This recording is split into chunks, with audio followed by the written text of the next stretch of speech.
ఇవాళ నుంచి మనకి కొత్త ప్రోగ్రామ్ స్టార్ట్ చేశారు. ముస్తాబు దాని పేరు ఏంటంటే ముస్తాబు. రోజు హ్యాండ్ వాష్ చేస్తారు కదా, సో అది రెగ్యులర్గా క్రమం తప్పకుండా చేయాలి. సో మనకు 2 ఇన్సిడెంట్స్ మీరు చేయాల్సి ఉంటుంది హ్యాండ్ వాష్.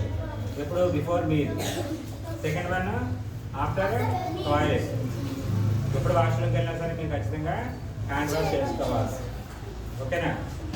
అలాగే రోజు స్కూల్కి వచ్చేటప్పుడు ఏం చేయాలంటే ఉదయాన్నే స్నానం చేసి ఫ్రెష్గా నీట్గా తయారయ్యి పౌడర్ అది రాసుకొని తలకు నూనె అది రాసుకొని దువ్వుకొని రావాలి. అర్థమైంది? ఎర్లీ మార్నింగ్ వచ్చేసరికి మీరు ఎలా ఉంటారు చేసి ఫ్రెష్గా నీట్గా ఉండాలి. అప్పుడే టీచర్ చెప్తే మీకు అర్థమవుతుంది, ఓకేనా? మేడం గారు హ్యాండ్ వాష్ ఎలా చేయాలో చెప్తారు, జాగ్రత్త చూడండి.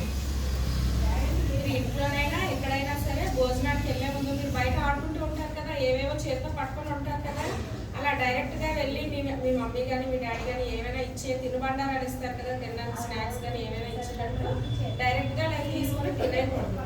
ఎందుకంటే మీరు ఏవేవో వస్తువులు పట్టుకున్నారు, వాటి పైన పూలు ఉంటుంది, మట్టిలో ఆడతారు, దాంట్లో ఉండే తిండ్లు మన బాడీలోకి వెళ్ళి మనకి ఎక్కువగా సిక్ అయిపోతాయి. అంటే మనకి ఫీవర్ వచ్చేస్తుంటుంది, విరోచనాలు అయిపోతాయి, వామిటింగ్స్ అయిపోతాయి. అలా జరగకూడదంటే ఏం చేయాలి?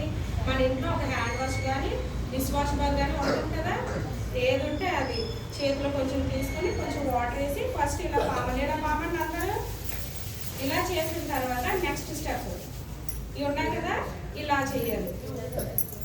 తర్వాత ఈ ఫింగర్స్ మధ్యలో ఉంటాయి కదా, ఇక్కడ కూడా ఈ ఖాళీలో ఇలా చేయాలి. ఇలా చేశాక అప్పుడు ఈ గోల్లో కూడా మురుకుంటారు కదమ్మా, నల్లగా ఉంటుందా? ఉందా? మీ అందరూ ఒకసారి చూసుకోండి, నల్లగా ఉందా? అప్పుడు మన చేతికి ఎంత బాగుంటుంది కదా, ఇలా చేయాలి. ఇలా చేయండి.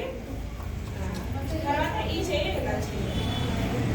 చేసాక అప్పుడు మళ్ళీ ఒకసారి చేయంగా ఇలా శుభ్రంగా ఇలాగా నీట్గా శుభ్రంగా తోముకున్నాక అప్పుడు ట్యాప్ దగ్గరికి వెళ్ళి నీట్గా మళ్ళీ ఇలా వాటర్ పెట్టి నీట్గా ఇలా కడుక్కోవాలి.